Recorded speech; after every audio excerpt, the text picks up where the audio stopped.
नमस्कार प्यारे बच्चों। आज हम प्रश्नावली 6.2 के सवाल नंबर 6 से हल करेंगे। सवाल नंबर 6 है, दी गई आकृति में क्रमशः OP, OQ और OR पर स्थित बिंदु A, B और C इस प्रकार है कि AB समांतर PQ और AC समांतर PR है। AB समांतर PQ है और AC समांतर PR है। तो सबसे पहले हम लिखेंगे, दिया है, किस त्रिभुज में दिया हुआ है? OPB में, OPQ में, है ना। त्रिभुज OPQ में AB समांतर PQ। OPQ त्रिभुज के अंदर जो दिख रहा है आपको, देखो OPQ त्रिभुज अलग से बना के दिखाता हूं तुम्हें। ये OPQ, इसमें हमें AB जो है दे रखा है इस तरीके से।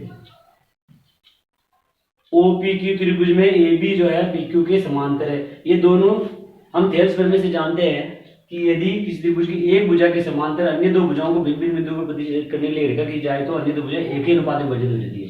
इसका मतलब हमें समांतर दिया हुआ है तो हमें अनुपात को बराबर लिखना है। तो क्या लिखेंगे? OA बटे वे AP बराबर OB बटे वे BQ। OA बटे वे AP बराबर OB बटे वे BQ। फर्स्ट किससे?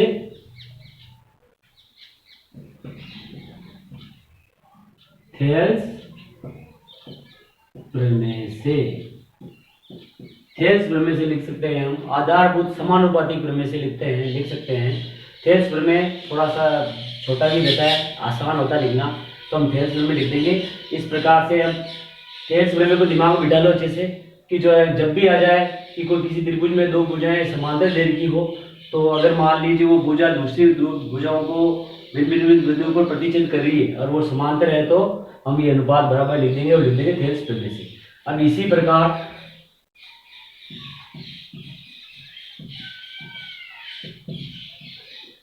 प्रकार जो है हमें त्रिभुज OPR में, देखो त्रिभुज OPR में क्या दिया हुआ है?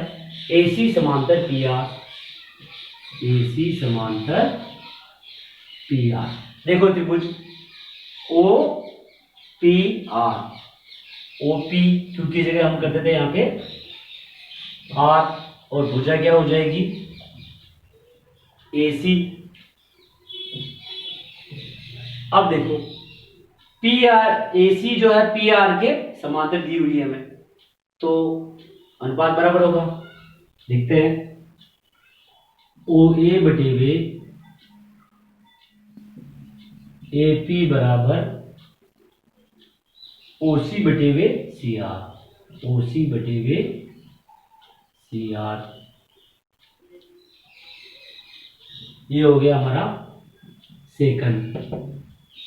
ये भी किससे लिखा हमने? थेल्स प्रमेय से।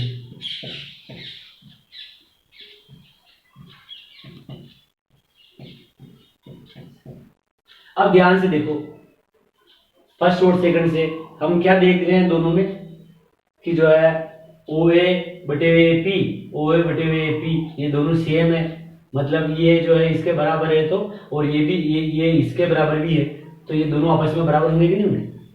ये दोनों आपस में बराबर होंगे। तो हम लिख देंगे यहाँ पे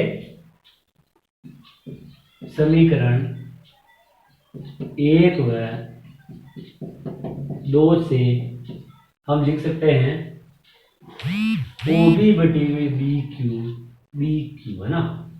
Q जो है हम एक जैसा लिखेंगे यहाँ पे, Q OB बटे वे BQ बराबर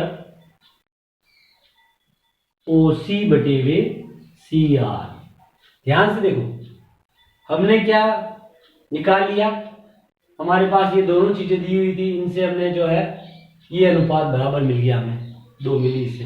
दोनों समीकरणों से जो है हमने इस अनुपात को बराबर निकाल लिया। अब हम जानते हैं किससे, थेल्स प्रमेय के विलोम से। थेल्स प्रमेय का विलोम क्या कहता है, यदि अनुपात बराबर है तो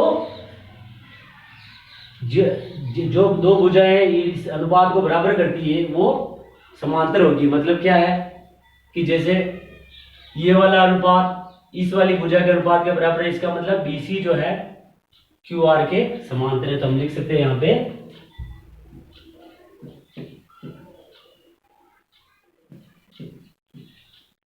थेल्स प्रमेय के विलोम से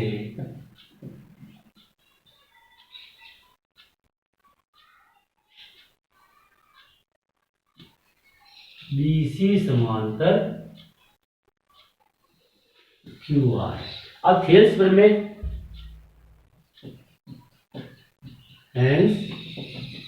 प्रूव। अब देखो थेल्स प्रमेय क्या है, अभी तुम ध्यान से देखना इसको। इस त्रिभुज को देखो OQR को, OQR त्रिभुज में देखो ये हमारा क्या है BC। अब BC जो है हमें क्या दिया हुआ यहाँ पे OB बटे BQ बराबर OC बटे CR, ये चीज दी हुई है। जब ये अनुपात बराबर होता है तो थेल्स प्रमेय के विलोम से हम जानते हैं कि जो है ये भुजा इस भुजा के समांतर होती है। ये हमारी थेल्स प्रमेय का विलोम है। और ये थेल्स प्रमेय क्या कहती है, यदि कोई भुजा समांतर है तो अनुपात बराबर होगा। और थेल्स प्रमेय का विलोम क्या कहता है, यदि अनुपात बराबर है तो भुजाएं समांतर हो।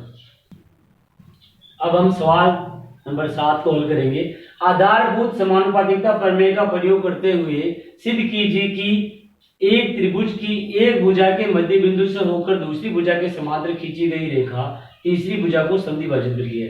इसका मतलब क्या कह रहा है ये सवाल कि एक त्रिभुज ABC कि एक भुजा के मध्य बिंदु, मतलब जो है AB के मध्य बिंदु से दूसरी भुजा के समांतर में BC के समांतर एक रेखा खींची हमने DE, जो है तीसरी भुजा को समद्विभाजित करती है, मतलब AE बराबर EC। ये हमें जो है निकालना है कि AE बराबर EC होगा। हमें दिया हुआ है, क्या दिया हुआ है लिखते हैं यहां पे, दिया है त्रिभुज ABC में DE समांतर BC है। अब DE समांतर BC है और क्या दिया हुआ है, D भुजा AB का मध्य बिंदु है। AB का D मध्य बिंदु है, अर्थात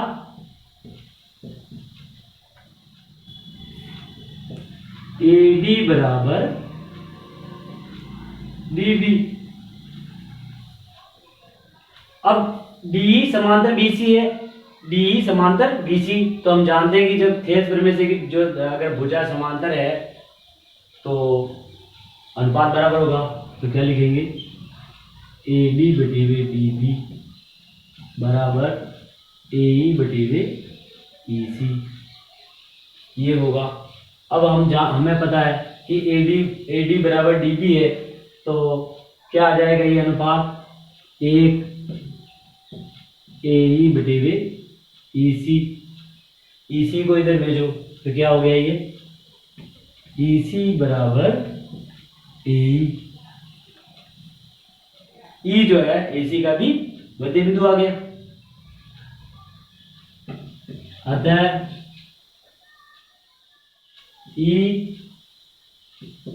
AC का भी मध्य बिंदु, ऐसे लिखेंगे, AC का मध्य बिंदु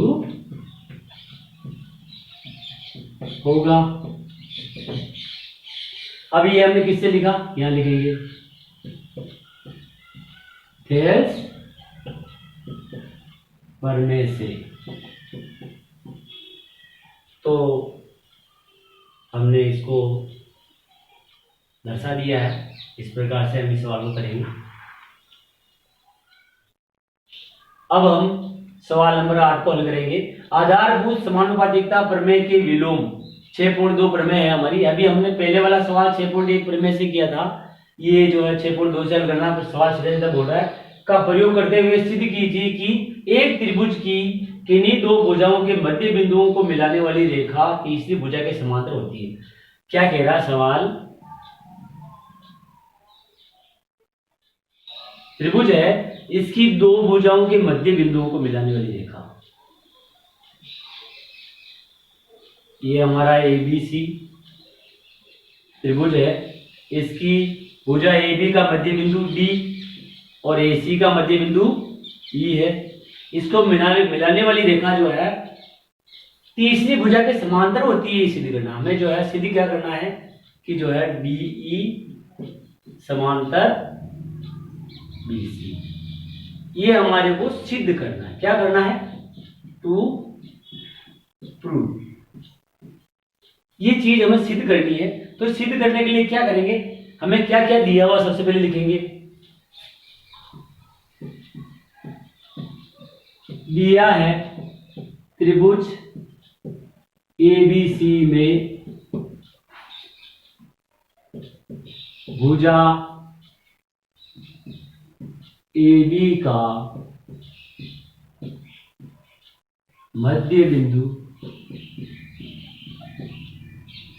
D तथा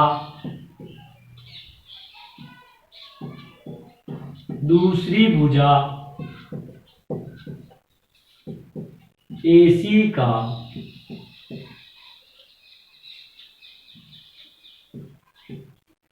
मध्य बिंदु E है। अतः अब जब हमें पता चल गया कि जो है D AB का मध्य बिंदु दिया हुआ हमें, तो हम क्या लिख सकते हैं, AB बराबर DB तथा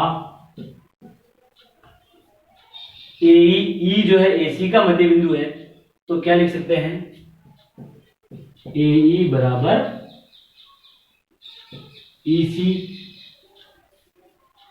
और ये कितना है हमारे पास, अब जब ये बराबर है तो क्या आ जाएगा, AD बटे हुए DB जो है अगर अनुपात निकाले तो क्या आएगा, 1, क्योंकि दोनों बराबर है। इसी प्रकार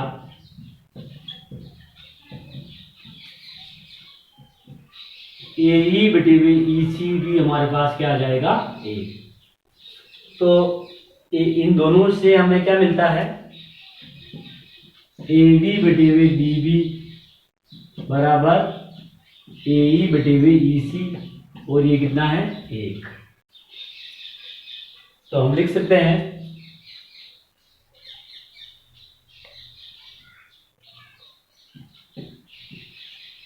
आधारभूत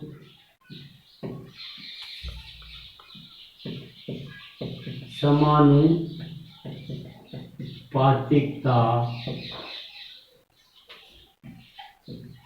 प्रमेय के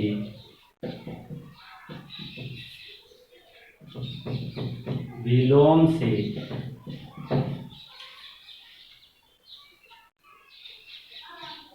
DE समांतर BC, देखो अनुपात बराबर आ गया।